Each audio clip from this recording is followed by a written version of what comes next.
Numa pequena casa de subúrbio, onde os sonhos eram tão grandes quanto as janelas eram pequenas, vivia Helena com seus 2 filhos, Lucas e Tiago. A vida dela era uma tapeçaria tecida com sacrifícios e amor incondicional. Um amor que, por vezes, a cegava para a dura realidade que se desenrolava sob seu teto. Lucas, o mais velho, carregava o peso do mundo nos ombros. Acordava antes do sol, com as mãos já calejadas pelo trabalho pesado na construção civil. Cada tijolo que ele assentava era um passo a mais para longe da pobreza que os assombrava. Seu suor não era apenas água e sal, era a promessa de um futuro melhor, de uma geladeira cheia, de um suspiro de alívio para sua mãe. Enquanto isso, Tiago, o caçula, vivia num universo paralelo. Seus dias começavam quando o sol já ia alto, e sua maior preocupação era qual amigo encontraria na esquina. Para Helena, ele era apenas um jovem incompreendido, um espírito livre que ainda não havia encontrado seu caminho.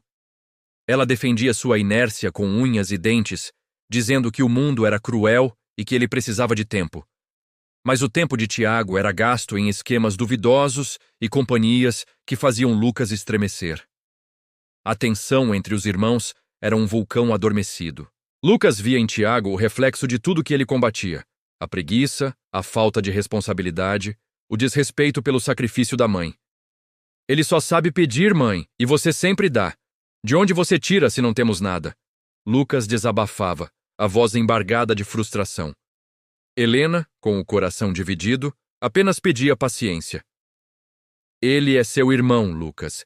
Ele só precisa de uma chance. A tal chance, no entanto, nunca parecia chegar da forma correta. Tiago estava sempre metido em algum problema. Um dia, era uma dívida pequena no bar da esquina. No outro, um empréstimo que nunca seria pago a um amigo. Cada vez que a situação apertava, era para Lucas que Helena recorria, com os olhos marejados. E Lucas, mesmo com o coração sangrando de raiva, cedia. Ele pagava as dívidas do irmão com o dinheiro que guardava para reformar o telhado, com o suor que deveria ser para o bem de todos. A gota d'água veio numa noite fria de inverno.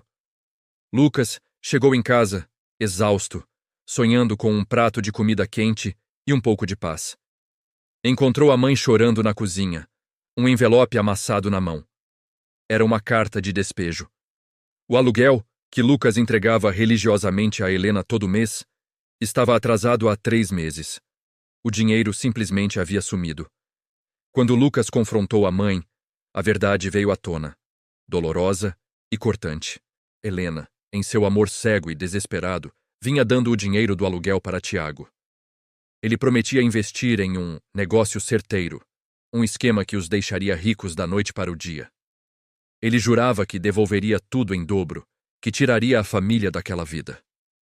E Helena, querendo acreditar no potencial que só ela via no filho, entregou o futuro deles nas mãos da sorte. A fúria de Lucas foi algo que a casa nunca tinha presenciado. Não era apenas pelo dinheiro ou pelo risco de ficarem na rua, era pela traição. A traição de sua mãe, que escolheu a mentira do filho preguiçoso em vez da realidade do filho trabalhador. A traição de seu irmão, que não hesitou em roubar o teto da própria família. Ele não é seu filho, mãe! Ele é um parasita, e você alimenta ele! Gritou Lucas, as palavras saindo como navalhas. Naquela noite, Lucas saiu de casa. Ele não conseguia mais respirar o mesmo ar que eles. Vagou pelas ruas, o frio cortando sua pele, mas nada se comparava ao gelo em seu coração. Ele tinha dedicado sua vida a construir algo para sua família, e em uma noite, tudo havia desmorado. Onde ele tinha errado? Amá-los era um erro? Enquanto isso, a realidade batia à porta de Helena e Tiago. Sem Lucas para resolver os problemas, o mundo de fantasia deles desmoronou. A carta de despejo era real. Os amigos de Tiago, que prometiam o mundo, desapareceram quando ele não tinha mais nada a oferecer.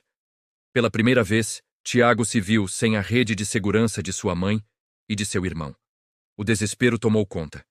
Ele procurou Lucas dias depois, no canteiro de obras.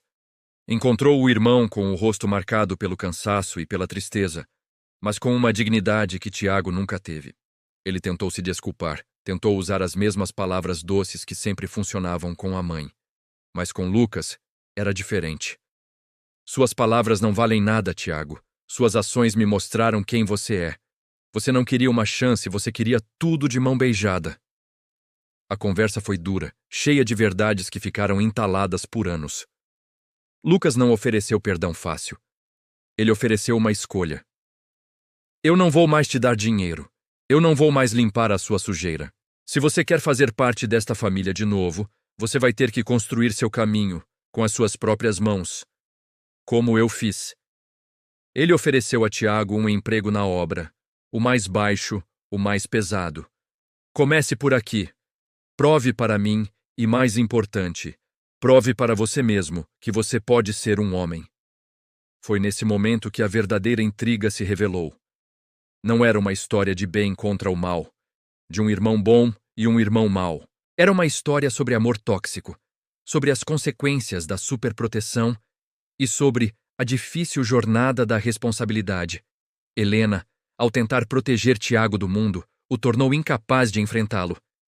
E Lucas, ao tentar salvar a todos, quase se afogou no processo. Tiago aceitou a oferta.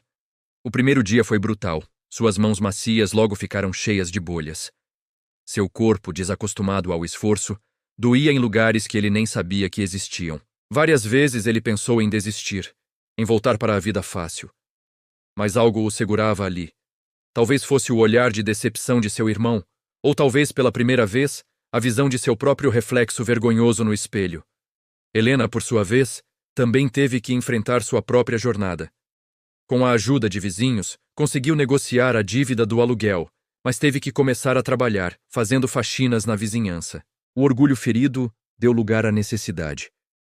E ao sentir na pele o cansaço do trabalho, ela finalmente começou a entender o sacrifício que Lucas fez por todos eles durante anos. A reconstrução da família foi lenta, tijolo por tijolo, assim como a obra onde os irmãos agora trabalhavam lado a lado. Não havia mais espaço para mentiras ou desculpas, apenas para o suor, o trabalho duro e a difícil tarefa de reconquistar a confiança. Lucas aprendeu que não podia carregar o mundo nas costas, e que o amor verdadeiro, às vezes, significa dar um passo para trás e deixar que as pessoas enfrentem suas próprias batalhas. Tiago aprendeu o valor de um dia de trabalho, o sabor do pão ganho com o próprio esforço.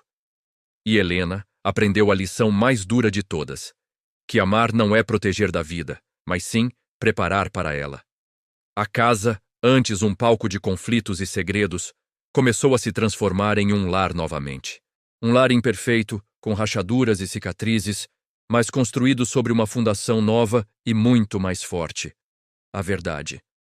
A chocante intriga não estava nos atos de Tiago, mas no amor cego de uma mãe que, na tentativa de proteger, quase destruiu a todos, e na redenção que só o trabalho e a responsabilidade podem trazer.